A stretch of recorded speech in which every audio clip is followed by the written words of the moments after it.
munaasabad ballaaran oo ay xilka kula kala wareegayeen maamulkii hore ee gobolka Togdheer ee xilka qaadista uu ku sameeyay madaxweynaha Soomaaliland iyo maamulka cusub ee xilkaasi loo soo magacaabay ayaa maanta lagu qabtay xarunta maamulka gobolka Togdheer. munaasabadan xil wareejinta oo u muuqatay mid dadka reer Burco ay si gaar ah diiradda ugu hayeen ayaa maanta waxa ay kaga soo qayb galeen munaasabadaasi jawi xooggan oo aad iyo aad u tiro badan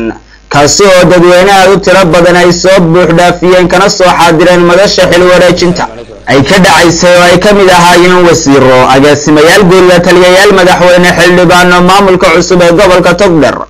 maamulkii hore oo xilka wareejinayay duqa Burco, ku-xigeenkiisa hay'adaha booliska iyo asluubta, dhammaan laamaha dawladda, duqeyda, cuqaasha iyo salaadiinta dhaqanka ee gobolka Togdheer. gudoomiyihii hore ee gobolka Togdheer Yaasiin Maxamed Cabdi ayaa madashaasi xil wareejinta kaga dhawaaqay in isaga iyo ku-xigeenkiisuba ay maanta si rasmi ah shaqadii iyo xilkii ay u hayeen dadka reer Togdheer ay ku wareejinayaan maamulka cusub ee loo soo magacaabay gobolka Togdheer, iyagoo maamulkaasi hore ee gobolka Togdheer ee uu gudoomiyaha ka ahaa Yaasiin Maxamed Cabdi, ku-xigeenkana uu ka ahaa Cabdi Daahir Xasan ay halkaasi ku soo bandhigeen sheegeen waxqabad badan oo dhinaca horumarka loo qaaday oo ka hirgalay Burco iyo Togdheer intii ay xilka hayeen.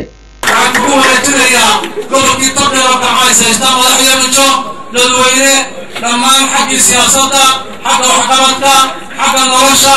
xagga arrimaha ijtimaaciga kala duwan oo dhammaantood ay ka midaysan yihiin. halkii baan ka ahay qarankii, halkii baan ka ahay mas-uuliyaddii, halkii baan kula joogayaa wixii kuwa ka xumaada beddelka waan soo maray, heel badan baa layga bedelay, hambalyaan leeyahay saaxiibaday, wixii ku dilaya ama ku cadhaysan walaalkayna waa la shaqaynayaa, qarankana waa la shaqaynayaa. waxaan u soo jeedinayaa suldaanka odayaashaba hambalyaan idin leeyahay, diyaar baan u haynaa qaranka difaaco. gudoomiyaha cusub ee gobolka Togdheer Cabdo Axmed Aayar ayaa isna xusay in halka ay dhigeen maamulkii hore ee gobolka Togdheer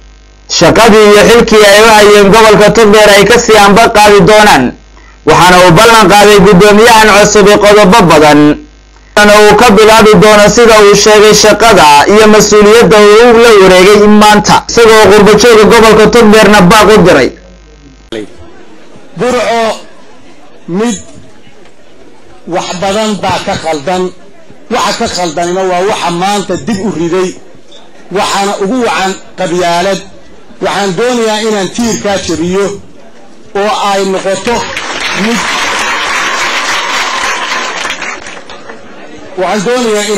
tiirkaa oo Burco noqoto mid wada walaala ah oo isdhex gasha oo wax qabsata oo horumarta. agaasimaha guud ee wasaaradda arrimaha gudaha Soomaaliland Cabdillaahi Xuseen Ciide Black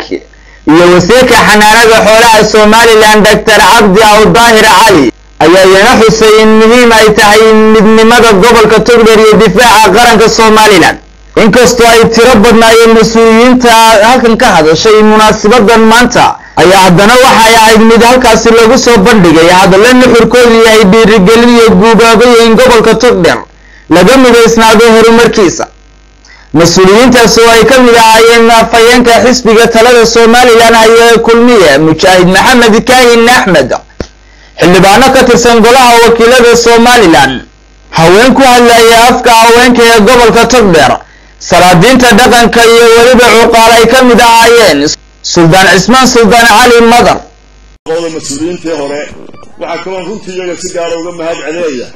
waxaa caado inuu ah inta badan marka ragga xil laga wareejiyo ee magac cid kale loo soo magacaabo away sheer madoodeeyaan ama waxoogaa markiiba waxay bilaabaan mucaaradnimo. aad waxaan idinku habalyeelaya maanta xaragadii ugu badnayd baan soo xaragooteen. inta badan odhanaya markaa waxa weeye bulshada reer Burco laba shay isma galaan, cayntayno iyo baalaya wax yar oo qabyaalada iyo inuu dadku horumar gaadho, labadaasi isma qabtaan. adduunyada waa laga soo waayay meelay qabyaaladu ay wax mariso. janno qabyaaladeed oo ifka taallo yaa haya. madashan ku hadlaya afkii haweenka gobolka Togdheer waxaanu leenahay gudoomiyaha cusubna waanu kula shaqaynaynaa, waanaanu ku barbar taaganahay insha allah bidmillaahi kariin haddii aanad adigu na cadaadin oonad odhan raggu dumarka way cadaadiyaaneen haween looma baahnaa waxaanu rajaynaynaa inaanu noqono baalashii aad ku duulaysay ee gobolka togdheer bay ahaayeen dadka ha lagu haga sharciyadda iyo siday u noolaan karayaan labadii hore waa hambalyeynayna waxaan leenahay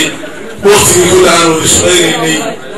khilaaf iyo muran iyo waxba toona namay dhexmarin howlo badanna waan soo wada qabanay oo badidooda aan weliba dibadda baxnaan soo ku wada dib jiray inkastoo munaasabadan ay mas-uuliyiin aad u tiro badan ay ka soo jeediyeen hadallo kala duwan haddana waxa ay nuxurkeedu ahayd xil wareejinta xilka maamul ee gobolka togdheer waxaa xusid mudan in telefishinkan qaranka jamhuuriyadda somalilan maamulkii hore ee gobolka togdheer ay halkaasi shahaado sharaf u guddoonsiiyeen iyaga iyo warbaahinta kale sida Honkebel TV iyo Universal waxaana xil wareejintan ay qayb ka tahay sunnaha dawladnimo ee jamhuuriyadda somalilan cabdisataar cabdilaahi cali telefishinka qaranka somalilan magaalada burco